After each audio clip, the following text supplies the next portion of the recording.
Hi, this is Graphically Alex coming at you with all things fat related. If that's something that interests you, please subscribe. I'd love to have you. Today we're going to be covering this new podcast from Virgie Tovar all about GLP-1s.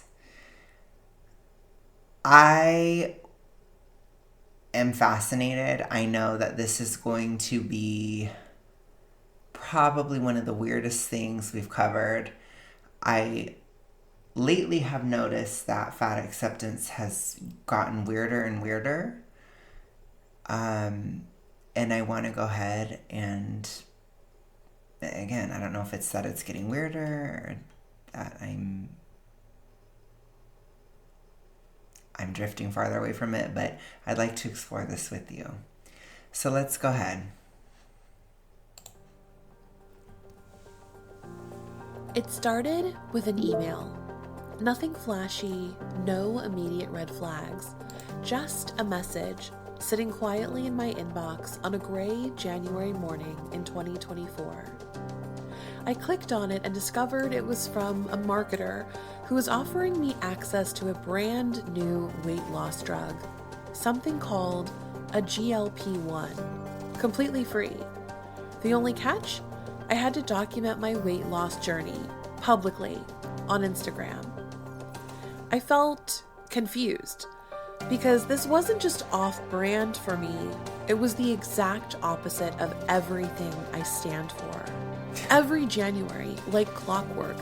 So the exact opposite of what she stands for is weight loss. Okay. America makes a promise to itself. Shrink, optimize, disappear. Weight loss becomes a national obsession, a ritual, a penance. But me? I made a different kind of promise. Not to shrink, but to resist. Not to disappear, but to live. I'm a recovering... So this idea of weight loss being disappearance is fascinating. I guess that's their new word in 2025, is that to lose weight is to disappear. What do you guys think about that? Because I just read an article with that choice of word. I feel like, honestly, I think that they are really at a standstill or a question of what to do in 2025. I feel like in a lot of ways media is more fragmented now. There isn't like as much of an overarching narrative as there used to be. Like if you go back to like 2020, 2021, where news coverage was pretty uniform, or you could easily attach something like fat acceptance to something trending. It's a lot harder to do that now. And I think that some of that has to do with the fact that,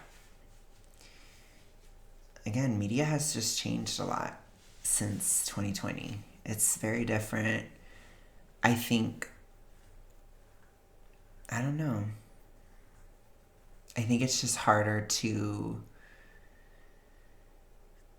get everybody to pay attention to the same thing. I guess that's the best way I could put it. I also think Gen Z and to a certain extent TikTok accelerated this too, because TikTok's algorithm is so, I don't know how to say it, but echo chambery, I guess is the best way I could put it, that it just broke people into different groups or different things where you, even like within political sides, there are still differences. And so I think it's a lot harder for fat acceptance to know what to say or know what to do. And GLP-1s, I think, are going to end up being the target because that's the one thing that they can talk about that's trending. And I think that that's ultimately why they got here. I think that Virgie Tovar is here out of desperation because there isn't that uniform media thing to talk about that doesn't really exist like it used to, particularly in the 2010s. 2020, like really everything leading up to 2024, I think it really started to, I feel like media really started to shift in 2024 in the sense that it became less uniform in a way that fat acceptance has struggled with a lot because they don't have any real original thoughts or, I'm just going to say it, I know this is harsh, but they don't have anything to offer a political discussion or a cultural discussion, really. All they can do is like attach themselves to something else, and there isn't that big thing to do anymore. So that's my opinion. That's what I think. So it's going to be GLP-1s because that's something that they might be able to get some unity on, and they might be able to attach themselves to, because GLP-1s are trending, but they're not trending in the same way that other stories or political discussions did. So it's not the most polarizing discussion, I guess you could say. And they typically tend to go for that because they want to be involved in something emotional, and GLP-1s are just not emotional like that. So I think it's a struggle. I think this is why they're struggling. I think I just figured it out as I talked it out just now, because there is no real polarization of GLP-1 usage. There's no algorithm that not liking GLP-1s fits into.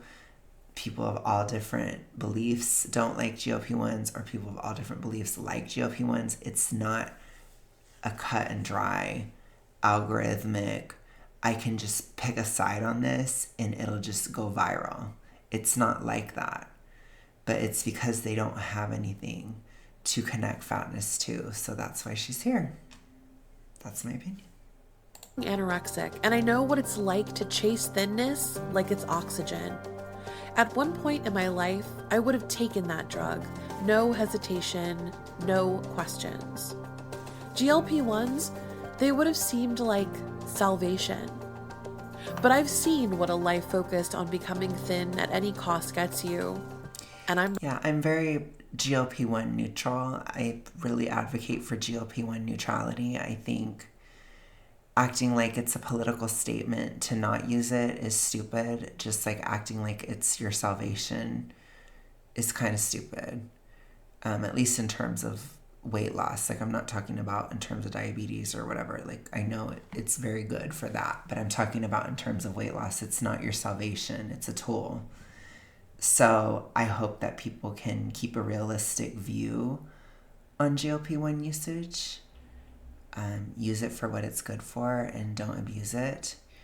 But these emotional or like pseudo-political, borderline pseudo-religious, like she's almost sounding religious in the way she's talking about GLP-1s right now.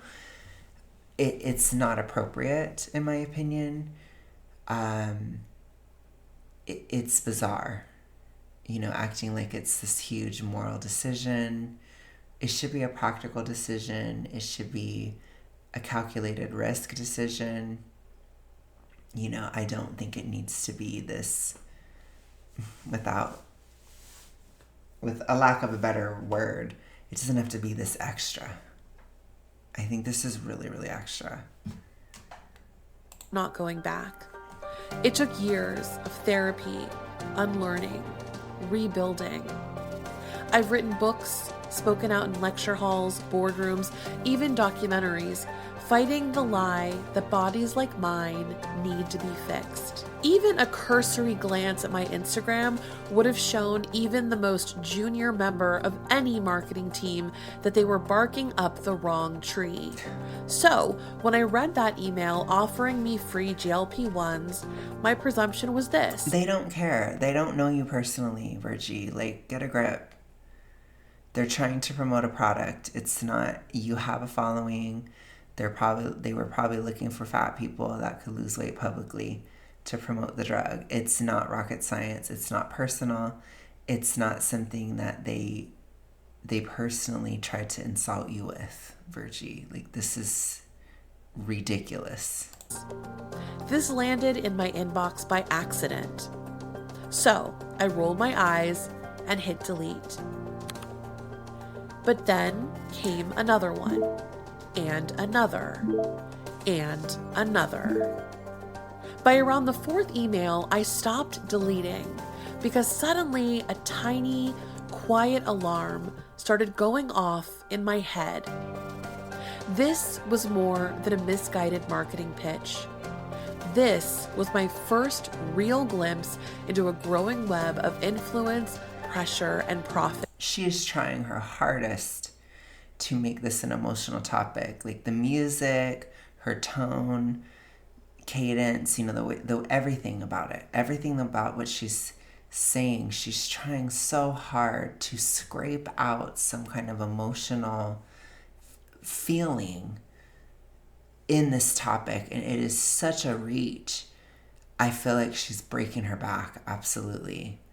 It is so cheesy. It is so extra. It is so totally overdramatic. Like,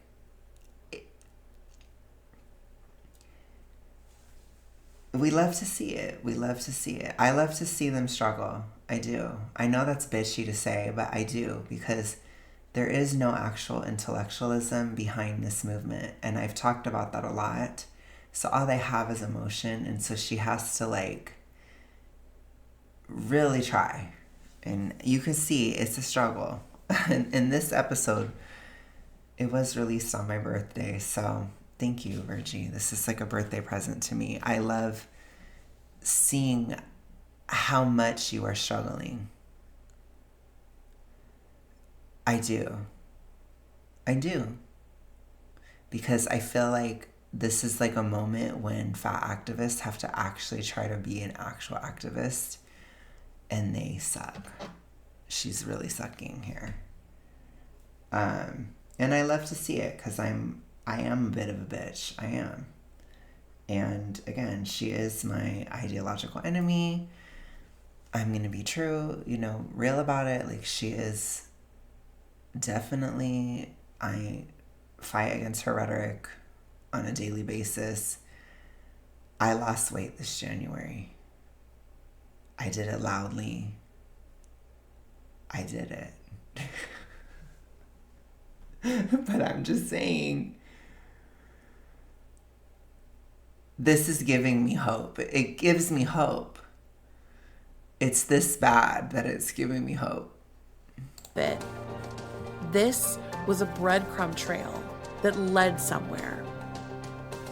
And deep down, something told me, save these emails because they're evidence of something bigger. This is GLP-1 Truth Serum, and I'm your host, Virgie Tovar. I've spent over a decade unpacking the damage of the weight loss industry, and now I'm asking the questions about GLP-1s that no one else seems to be asking.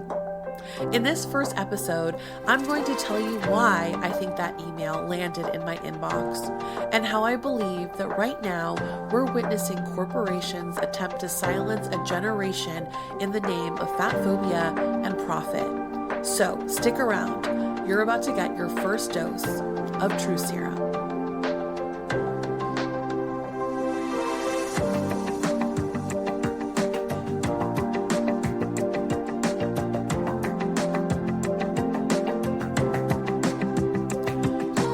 Welcome to episode 1, Art of War. Before we get too deep into the episode, let's... Okay. So I'm nervous that this music is going to be copyrighted. So, and I need you guys to hear this music. I do. So I'm going to stop the video here. But we are going to cover this. Absolutely. Absolutely. So I have to test it out. But regardless, we're separating this because even if it's demonetized or whatever, I want you to hear this.